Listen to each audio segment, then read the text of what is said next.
warahmatullahi wabarakatuh. Kami dari mata kuliah Manajemen Organisasi ingin mempresentasikan hasil diskusi kami berupa video singkat mengenai sumber daya manusia.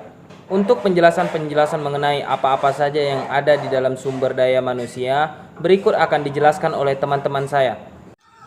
Pengertian pengembangan SDM atau sumber daya manusia. Pengembangan SDM dapat diartikan sebagai sebuah aktivitas yang dilakukan oleh suatu perusahaan atau organisasi dalam waktu tertentu untuk meningkatkan keterampilan dan keahlian sumber daya manusianya dalam entitas organisasi tersebut dan pada akhirnya meningkatkan produktivitas organisasi secara menyeluruh. Tujuan dari pengembangan sumber daya manusia ini agar bisa melahirkan perubahan sikap karyawan yang positif. Strategi pengembangan SDM. 1. Memberikan penghargaan kepada karyawan. Penghargaan dapat diartikan sebuah perilaku dalam menghargai atas pencapaian atau prestasi yang dimiliki oleh karyawan. Tujuan dari pemberian penghargaan ini agar karyawan lain bisa bermotivasi. Nantinya diharapkan akan banyak karyawan yang bermotivasi menjadi lebih baik dalam memberikan sebuah kontribusi terhadap pengembangan perusahaan. 2. Mengadakan program pelatihan.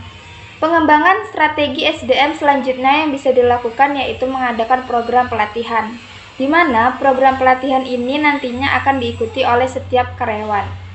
Program pelatihan ditawarkan dalam beberapa jenis seperti skill training, pelatihan ulang, creativity training, cross-functional training, dan team training.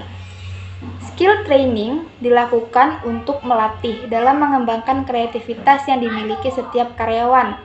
Selain itu, ada juga creativity training yang dilakukan untuk melatih kreativitas yang dimiliki oleh karyawan perusahaan sehingga nantinya bisa dikembangkan agar menjadi lebih baik. Selain itu, ada juga team training, yaitu pelatihan bagaimana melakukan kerjasama dalam tim. Memberikan kesempatan untuk menuangkan ide. Strategi yang pertama adalah dengan memberikan kesempatan kepada setiap karyawan untuk menyalurkan ide yang dimiliki karena sebuah ide yang dikeluarkan oleh karyawan harus mendengarkan dan mempertimbangkan jika sesuai. Fungsi pengembangan SDM bagi bisnis. 1. Meningkatkan produktivitas, di mana seorang karyawan mungkin mampu menciptakan varian baru dari berbagai produk yang ditawarkan perusahaan. 2. Mampu mengurangi kerusakan yang terjadi pada produk. Karyawan yang memang memiliki keahlian atau keterampilan dalam perusahaan bisa mengurangi sebuah kerusakan produk. Namun, keterampilan tersebut terlebih dahulu harus dikembangkan melalui pelatihan yang dilakukan oleh Divisi Pengembangan Sumber Daya Manusia. 3. Pekerjaan bisa berjalan secara efisien karena memang fungsi dan program pengembangan sumber daya manusia tersebut untuk melatih karyawan agar memiliki sifat yang terampil. 4. Meningkatkan sifat kepemimpinan. Sifat kepemimpinan ini tidak selamanya harus dimiliki oleh seorang pemimpin saja, akan tetapi harus juga dimiliki oleh karyawan dengan mempelajari dan melakukan pelatihan kepemimpinan. 5. Memberikan tingkat pelayanan yang baik kepada konsumen. Pelayanan memang juga merupakan sebuah kriteria penilaian yang dinilai oleh konsumen jika menggunakan sebuah jasa. Maka dari itu, berikanlah pelayanan yang baik kepada konsumen agar mereka merasa nyaman. 6. Menciptakan moral yang baik bagi karyawan.